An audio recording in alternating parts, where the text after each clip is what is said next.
1,500 years of Africa's culture and its greatest civilizations as TLC continues with The World of Television History next.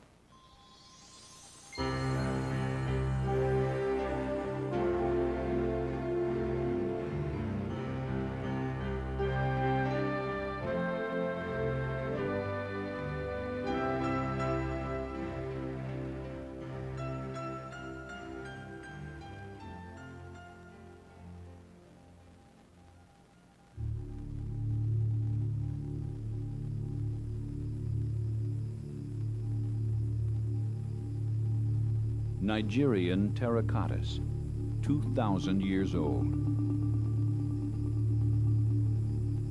The magnificent bronzes of Ife and Benin. African civilization has ancient roots and a history that goes back long before Europeans arrived in the 15th century. Africa gave birth to a number of states and empires, especially along the coastal plains of the east and in the west south of the Sahara. Historians are beginning to chart the rise and fall of African civilizations, most of which had no written language. Today, emerging from centuries of colonial rule, all of Africa's nations are young countries.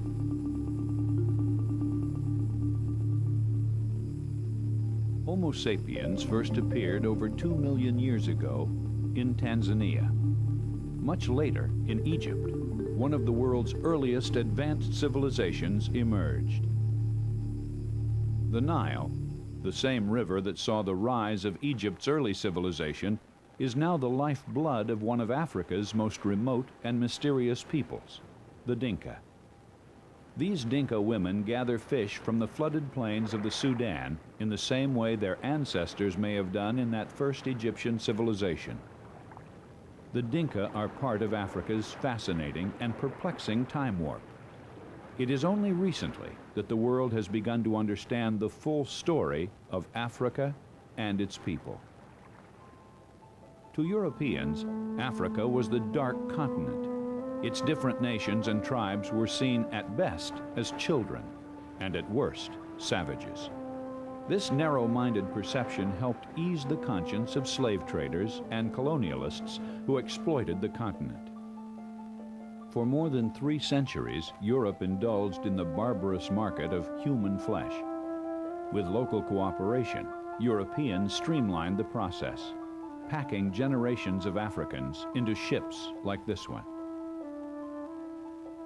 The Portuguese called these ships tombeiros, or coffins. By the 18th century, over 70,000 slaves were being transported every year.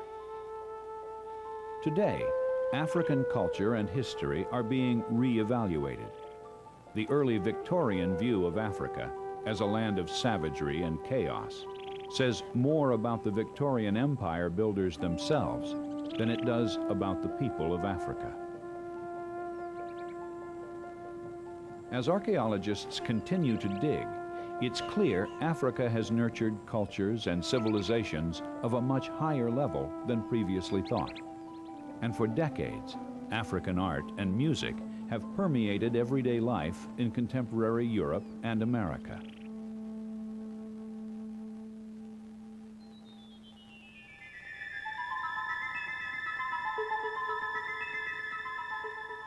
To understand the history of Africa, we must first know something of its topography. 3 times the size of the United States, Africa covers some 12 million square miles. Much of it is virtually inaccessible.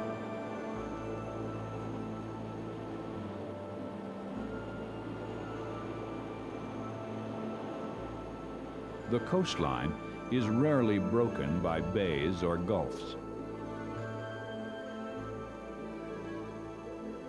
Only the Nile River is easily navigable from the sea. There are no paths to the interior from the Atlantic or Indian Oceans. Most of the continent is an enormous plateau, broken by broad interior basins stretching almost to the coast. In the desert areas and equatorial forests, the extremes of climate make life difficult or impossible for people not accustomed to the heat and humidity. The tropical rainforests run along the equator. There are woodlands and savanna, great dry grasslands, and finally the deserts, the Kalahari in the south and Sahara to the north. For Africa's history, the Sahara is the most significant feature of all. Before 3000 BC, much of the area now called the Sahara was green and fertile. Its inhabitants were hunters at first, and later, in time, cattle herders.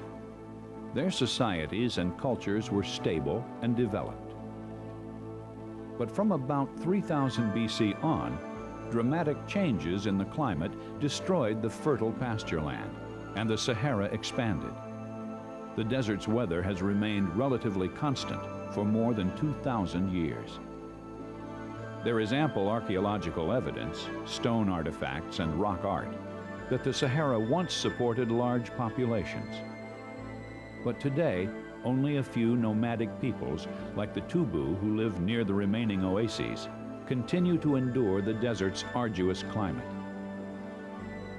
Camel trains still cross the Sahara, following the same familiar routes of ancient times. The climatic change in the Sahara forced the Stone Age peoples in the region to disperse. Some went north and east, contributing to the development of Egyptian civilization. Others migrated south of the Sahara and became increasingly more isolated as the desert grew. They became part of Black Africa. In addition to this geographic division, there was the historical split between the more powerful sedentary states and the rural nomads. Many of the nomads follow lifestyles today that are little changed since ancestral times. Remote, semi-nomadic people like the Dinka now find their survival threatened by the modern Africa that surrounds them. It's small consolation that the Dinka way of life has long outlived the more flamboyant and splendid African empires, none of which survived the arrival of the Europeans. The World, a Television History, will continue on TLC.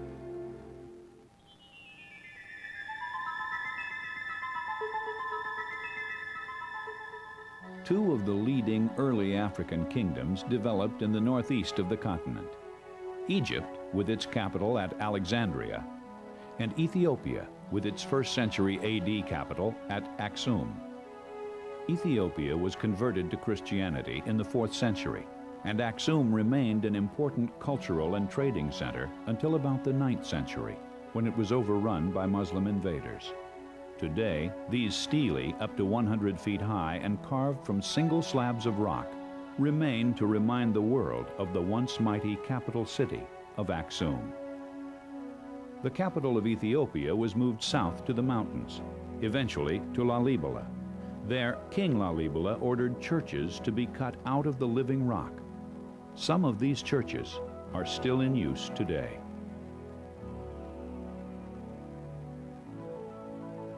Archaeology shows that in West Africa, in the savanna countries south of the Sahara, iron was in use from about 400 BC on. During the next 1,000 years, iron production spread throughout the continent. Following the introduction of iron, West African trade expanded, and a succession of states and urban centers rose and fell: Ghana, Mali, Songhai, Hausa, and Kanem-Borno. Commerce in the area increased dramatically after about AD 1000, buttressed by the well-defined trade routes across the Sahara Desert. One of the most important towns at the southern end of this network was Timbuktu, in the Kingdom of Mali. Timbuktu was a university town, as well as a trading center. Learning and ideas were so important, in fact, that her merchants made more money from trade in books than they did from anything else. By AD 1000, Islam controlled all of North Africa and the states bordering the southern Sahara. Mali was just one state that benefited from its links with Islam. In 1324, its sultan, Mansa Musa, went on an ostentatious pilgrimage to Mecca, showering gold about him. Mansa's journey appears on this 1375 map made in Christian Majorca. A little to the south, the 14th century saw the rise of Benin, one of Africa's most powerful kingdoms.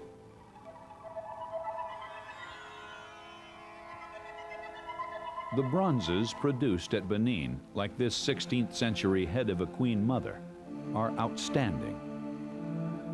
3 centuries earlier, a little to the north, the sculptors of Ife had cast this head of a young man. Both works are a remarkable testament to the artists who produced them.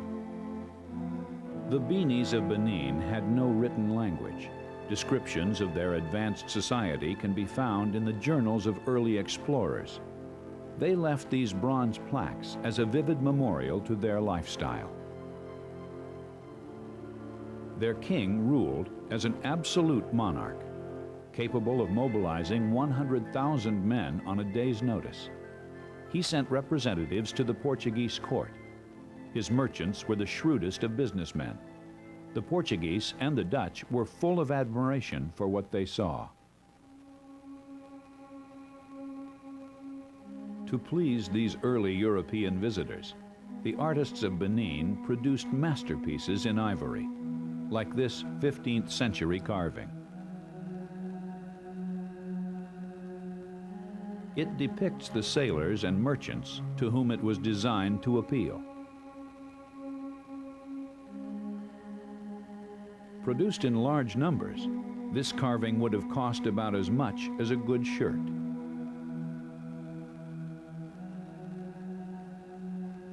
The Europeans who bought these earliest souvenirs cleared the way for the start of the slave trade.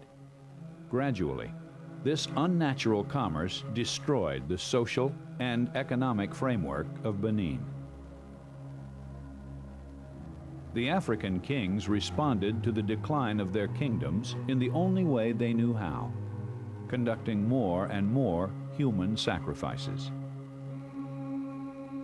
When a British force arrived in Benin City in 1897, they found it deserted and littered with the decaying remains of human sacrificial victims. Benin, land of regal splendor and home of Black Africa's most noble art, had passed into history.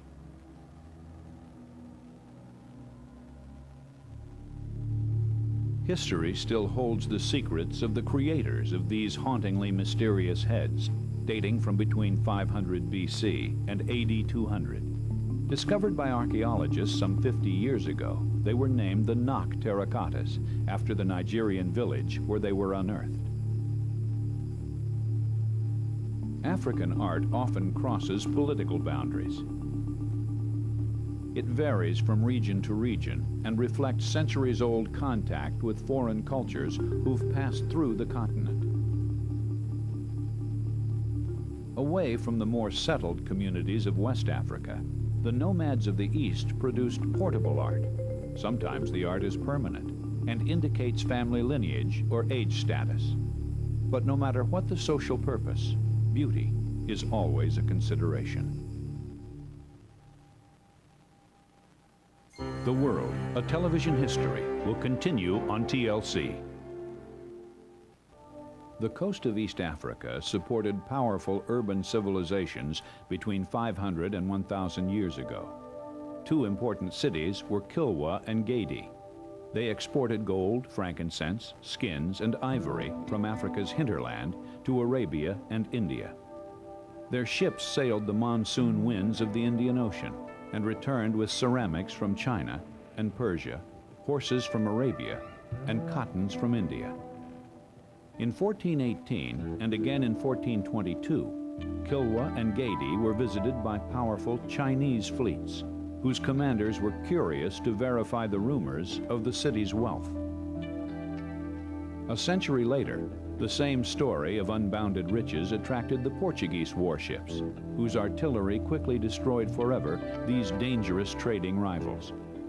On the ruins of Kilwa and Gedi, the Portuguese built fortresses to ensure there would be no recovery. These mighty walls are all that remain of another vanished African civilization. In the 14th century, Great Zimbabwe was one of the most powerful and impressive states in southern Africa. Its wealth derived from gold, ivory, and extensive mineral deposits. Great Zimbabwe was built by the Bantu, the most dominant racial group in Africa today. About 1,800 years ago, they began to spread south from their homeland in the Cameroon until they controlled most of southern Africa. The people they displaced, the San and the Khoikhoi, were pushed south. They were hunters, and the Bantu were mainly farmers. Small numbers of San continued to live in the Kalahari Desert. In the caves of southern Africa, their ancestors left vivid reminders of their way of life. Cattle have always been a symbol of wealth and well-being in Africa. They still are today. The Maasai of southern Kenya and northern Tanzania measure wealth in terms of cattle and children. Money has its uses, but it's relatively unimportant in a society that's so essentially rootless. The Maasai spend their lives around their cattle. They believe God gave them ownership and stewardship of all the cattle on the earth. It may be tempting to view the history of the continent as the rise and fall of empires, but another side of Africa's story can still be seen today in the lifestyles of its nomadic peoples. Nomads may have no place in the African drive for prosperity and efficiency. Many governments are pursuing policies that will soon eradicate their way of life. These nomads provide a rare glimpse into a very distant past. Every year, the rains turn the swamps of the Sudan into an inland sea. The southern Sudan gets over 50 inches of rain a year. During the months of flooding, the Dinka retreat with their cattle to higher ground, just as their ancestors did. The Dinka tribes are spread out all over the Sudan, in groups that vary in size from 1,000 to 30,000. At the start of the dry season, from December to April, they return. Visitors to the Dinka in the late 19th century were surprised to find no kings, courts, or government. The British colonial rulers employed anthropologists to identify natural leaders who could be made into local officials. The anthropologists found that Dinkas recognize no leaders. Instead, the cattle camp forms the nucleus of Dinka society. Every individual within their society instinctively understands the role he or she has to play. The survival of the cattle camp in a hostile environment like the Sood swamps with its flooding, insects, and disease demonstrates the strength of Dinka society. Because much of Africa's history is unwritten, it has to be reconstructed in other ways, like observing local rites. Every year, the young girls of Swaziland in southeastern Africa take part in a ceremonial dance and symbolically donate reeds to build the Queen Mother's house. By looking at rural traditions like the annual reed dance of Swaziland, anthropologists can begin to understand something of Africa's human story. The continent's life, in essence, is wrapped up in the land, the people, and their tribal traditions.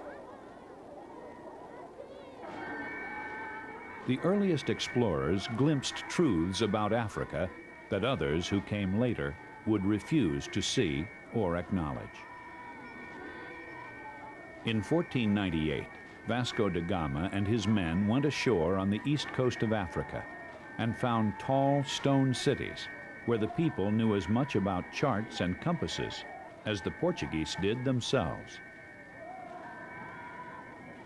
For mercenary reasons, the Europeans who came afterwards neither understood the continent nor wanted to. They ignored the accomplishments of Africa's civilizations and created the myth of Darkest Africa and the white man's grave. African culture fared poorly as a consequence of contact with Europeans. For over 300 years, her people were ravaged by the transatlantic slave trade. European states divided up the continent among themselves and created colonies that ignored all the natural and historical divisions of race, religion, language, and culture. In today's era of blossoming independence and democracy, that colonial legacy can be overcome. Africa has its best chance in centuries to blend tradition with the modern world and recapture its once proud history.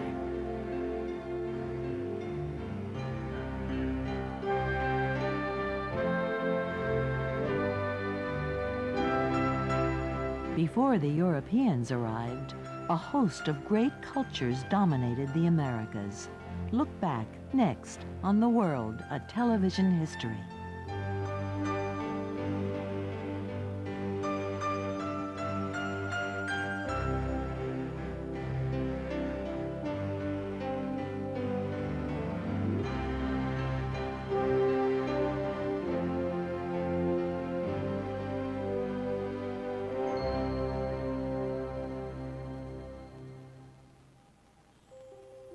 To learn more about Africa before the Europeans, read The Dawn of African History by Roland Oliver.